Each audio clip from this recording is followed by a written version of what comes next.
Hello students, इस video में आज हम प्रकाश का व्यतिकरण पढ़ेंगे। तो यदि वीडियो पसंद आए तो लाइक और शेयर जरूर करिएगा और चैनल सब्सक्राइब नहीं किया हो तो चैनल को सब्सक्राइब भी कर लें, जिससे कि आगे की वीडियो आपको प्राप्त होते रहे। तो शुरू करते हैं प्रकाश का व्यतिकरण। तो जैसे एक प्रकाश की तरंग है, ये एक प्रकाश की तरंग है जो कि इस दिशा में जा रही है। एक और प्रकाश की तरंग है, ये तरंग भी इसी दिशा में जा रही है। ये दोनों तरंगें एक साथ एक ही दिशा में जा रही हैं।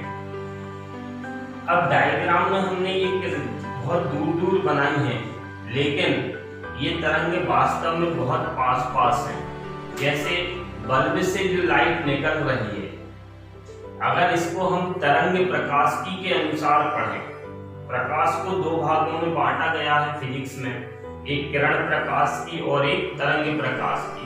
किरण प्रकाश की में हम प्रकाश को किरणों के रूप में चलता हुआ मानते हैं और तरंग प्रकाश की में तरंगों के रूप में। तो ये दो तरंगें बहुत पास पास हैं। जैसे बल्ब से लाइट निकली, उसमें हजारों तरंगें निकल रही हैं, तो हमें ये अलग अलग तरंगें नहीं दिखती हैं। इसका मतलब ये तरंगें इतने पास हैं कि हम उनमें अंतर नहीं कर पाते हैं कि उनके बीच की दूरी कितनी है, क्योंकि बहुत ज्यादा पास है। तो समझाने के लिए ये तरंगें थोड़ा दूर दूर बनी है। तो ये तरंगें, तो जैसे ये एक तरंग है, मान लो ये एक तरंग है। इस तरंग में ये बीच वाली रेखा है, मध्य रेखा है। इस रेखा से ये तरंग कितना ऊपर गई है, तो अधिकतम इतनी ऊपर गई है, या फिर नीचे की साइड देखें तो अधिकतम इतना नीचे गई है। तो इस तरंग का जो विस्थापन हुआ है ऊपर या नीचे, तो सबसे अधिक जो विस्थापन होता है तरंग का माध्य स्थिति से सबसे अधिक जो विस्थापन होता है, उस विस्थापन को हम आयाम कहते हैं। तो ये जो अधिकतम मान है वो उसका आयाम है। ये तरंग का आधा चक्कर है और ये तरंग का पूरा चक्कर है, मतलब एक चक्र इधर से इधर तक हुआ। तो जैसे ये माध्य रेखा यदि हम खींच दें इसमें, तो इधर से लेकर इधर तक एक चक्र, फिर ये दूसरा चक्र। तो एक सेकंड में कोई भी तरंग जितने चक्र पूर्ण कर लेती है, मतलब एक सेकंड में जितने चक्कर लगा लेती है, उन चक्करों की संख्या को हम आवृत्ति कहते हैं। चक्रों की संख्या का नाम क्या है? आवृत्ति। तरंग का माध्य स्थिति से अधिकतम विस्थापन आयाम कहलाएगा और एक सेकंड में चक्रों की संख्या आवृत्ति कहलाएगी। आयाम को हम ए, एम्पलीट्यूड कैपिटल ए या फिर स्मॉल ए से दर्शाते हैं। आवृत्ति मतलब फ्रीक्वेंसी, तो स्मॉल एफ से भी दर्शाते हैं, स्मॉल एन से भी दर्शाते हैं और न्यू से भी दर्शाते हैं। तो तीन संकेत होते हैं आवृत्ति के। तो मान लिया इस तरंग का आयाम A1 है, इस तरंग का आयाम A2 है, इस तरंग की आवृत्ति ν1 है, इस तरंग की आवृत्ति ν2 है। ये दोनों तरंगें किसी भी माध्यम में एक ही दिशा में चल रही हैं। तो कंडीशन है, यदि A1 और A2 लगभग बराबर हों और ν1 एकदम न्यूटन के बराबर हो, मतलब आयाम तो लगभग बराबर हो लेकिन आवृत्तियां एकदम बराबर हो। अगर ये तीन बातों का पालन हो रहा है, दिशाएं समान हैं,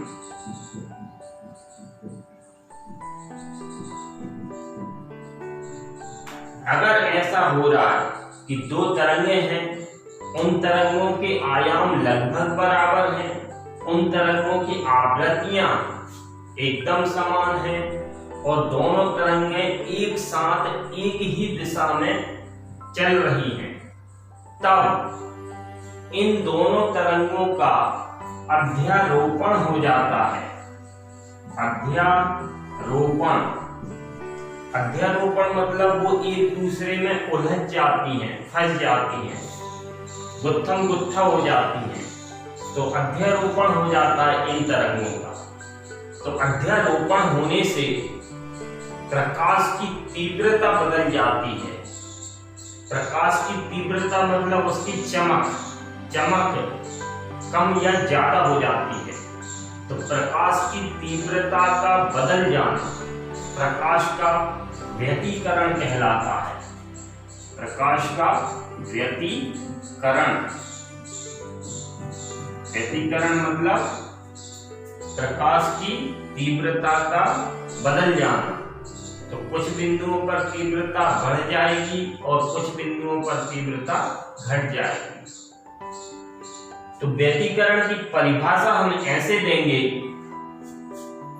जब लगभग समान आयाम और समान आवृत्ति की दो प्रकाश तरंगें किसी माध्यम में एक साथ एक ही दिशा में चल रही होती हैं, तब उन तरंगों का अध्यारोपण हो जाता है, जिसके फलस्वरूप प्रकाश की तीव्रता बदल जाती है।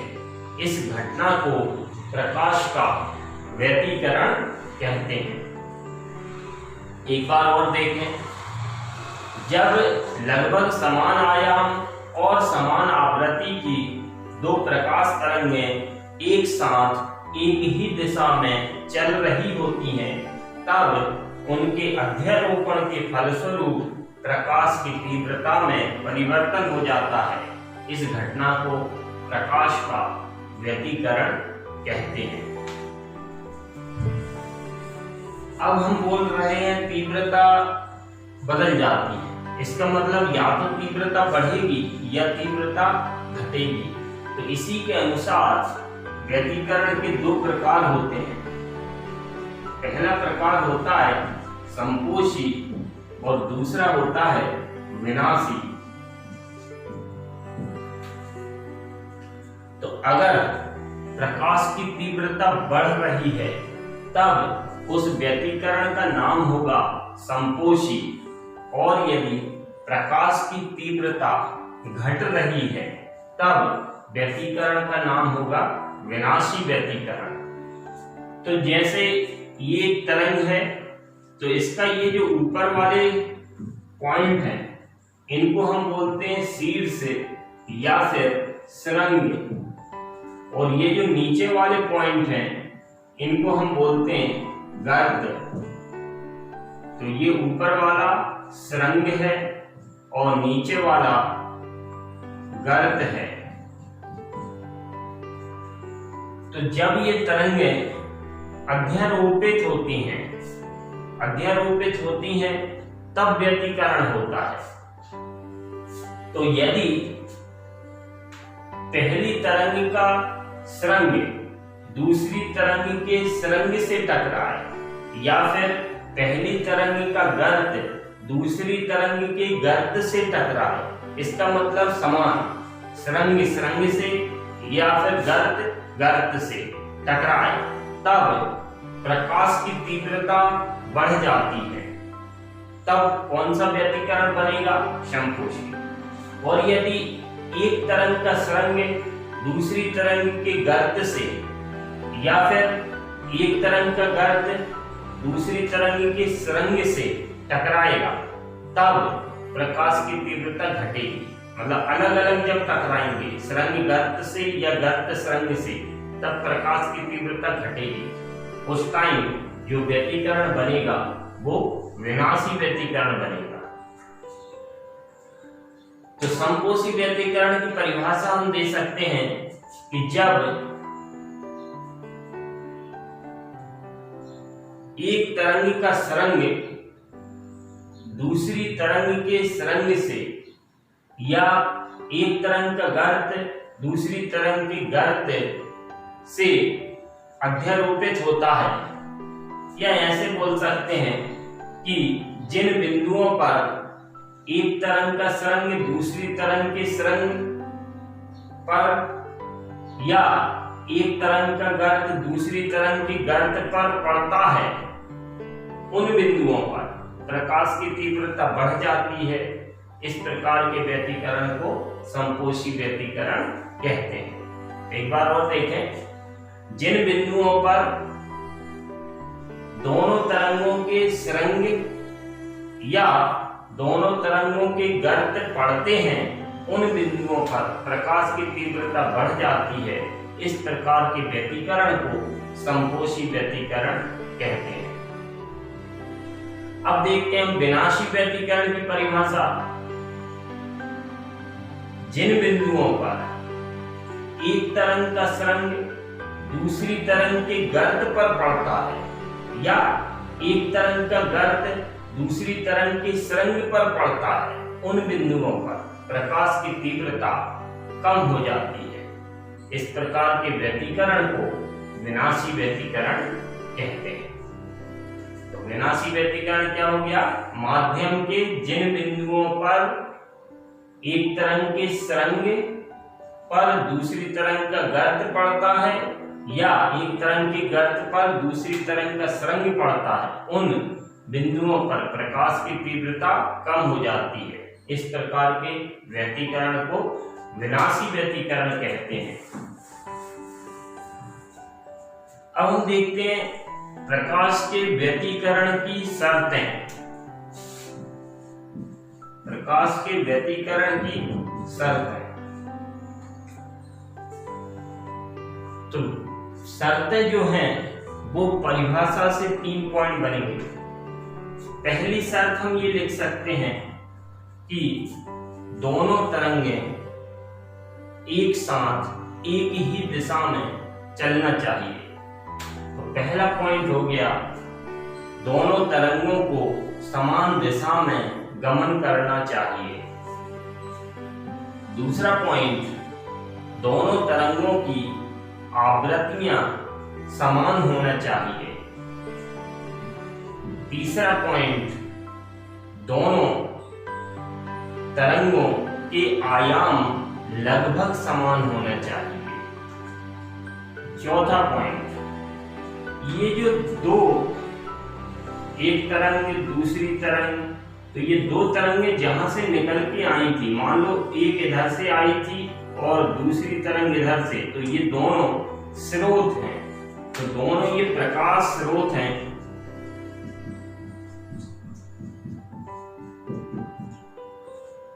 या स्रोत भी बोलते हैं। तो ये दोनों प्रकाश स्रोत जहां से दो तरंगें निकल के आई हैं, दोनों प्रकाश स्रोत अत्यंत निकट होना चाहिए। मतलब वो दोनों प्रकाश स्रोत बहुत पास पास होना चाहिए, तभी तो उनका अध्यारोपण होगा तरंगों का। तो चौथा पॉइंट हो गया, दोनों प्रकाश स्रोत एक दूसरे के अत्यंत निकट होना चाहिए। पांचवा पॉइंट, दोनों प्रकाश स्रोत संकीर्ण होना चाहिए। तो प्रकाश स्रोत का मतलब ये है, ये जैसे बल्ब है, उससे लाइट निकली है तो उससे व्यतिकरण नहीं होगा। सामने हम दो स्लिट बनाएंगे, स्लिट मीन्स दरार, तो दरारों में से लाइट अंदर आएगी, ये छिद्र बनाएंगे। तो जो दरार बनाते हैं हम, जहां से लाइट बाहर आएगी, तो वो दरार प्रकाश स्रोत का काम कर रहे हैं। तो वो दरार या छिद्र अत्यंत संकीर्ण मतलब बारीक होना चाहिए। तो 5वां पॉइंट हो गया हमारा, दोनों प्रकाश स्रोत अत्यंत संकीर्ण होना चाहिए। छठवां पॉइंट, दोनों प्रकाश स्रोत एक वर्णी होना चाहिए। एक वर्णी मतलब जिस प्रकाश स्रोत से एक ही कलर की लाइट निकले उसको बोलते हैं एक वर्णी। तो एक वर्णी प्रकाश मतलब एक ही रंग का प्रकाश। तो ये हमारे 6 पॉइंट हो चुके हैं व्यतिकरण की शर्तें। एक और दे सकते हैं हम, दोनों प्रकाश स्रोत कला संबद्ध होना चाहिए। कला संबद्ध मतलब ऐसे दो स्रोत जिनसे निकलने वाली तरंगों की आवृत्तियां बराबर हो, आवृत्तियां एकदम बराबर हो, तब उन दोनों स्रोतों को कला संबद्ध स्रोत कहते हैं। और एक और बात है कला संबद्ध स्रोत में कि जो दो स्रोत हैं, जैसे ये दो स्रोत हैं, इधर से लाइट निकल रही है S1 व S2, तो इनसे जो तरंगें निकल रही हैं इनकी आवृत्तियां बराबर हैं, लेकिन इन तरंगों में जो कलांतर है, कलाओं में अंतर, वो या तो शून्य होना चाहिए, मतलब होना ही नहीं चाहिए कलांतर, या हो तो फिर वो नियत हो। नियत हो मतलब जैसे इधर यदि कलांतर 90 डिग्री चल रहा है तो आगे भी इधर भी 90 डिग्री ही चलना चाहिए, दोनों तरंगों के बीच कलांतर। तो कलांतर या तो शून्य हो या नियत हो। तो कला संबद्ध स्रोत ऐसे स्रोतों को कहते हैं जिनसे निकलने वाली तरंगों की आवृत्तियां बराबर हों और उन तरंगों के मध्य कलांतर या तो शून्य हो या नियत हो। ऐसे स्रोतों का नाम है कला संबद्ध स्रोत। तो जो प्रकाश स्रोत व्यतिकरण के लिए जा रहे हैं, तो दोनों प्रकाश स्रोत कला संबद्ध होना चाहिए। तो ये व्यतिकरण की कुछ शर्तें हैं जो कि बोर्ड के एग्जाम के हिसाब से इंपॉर्टेंट है। तो एक बार फिर से देखते हैं शर्तें। पहला पॉइंट, दोनों तरंगों को एक साथ एक ही दिशा में गमन करना चाहिए। सेकंड पॉइंट, दोनों तरंगों के आयाम लगभग बराबर होना चाहिए। तीसरा पॉइंट, दोनों तरंगों की आवृत्तियां समान होना चाहिए। चौथा पॉइंट, दोनों प्रकाश स्रोत अत्यंत निकट होना चाहिए। पांचवा, दोनों प्रकाश स्रोत अत्यंत संकीर्ण होना चाहिए। 6 पॉइंट, दोनों प्रकाश स्रोत एक वर्णी होना चाहिए। 7वां पॉइंट, दोनों प्रकाश स्रोत कला संबद्ध होना चाहिए। वीडियो पसंद आया हो तो बेल आइकॉन जरूर दबाएं। Thank you.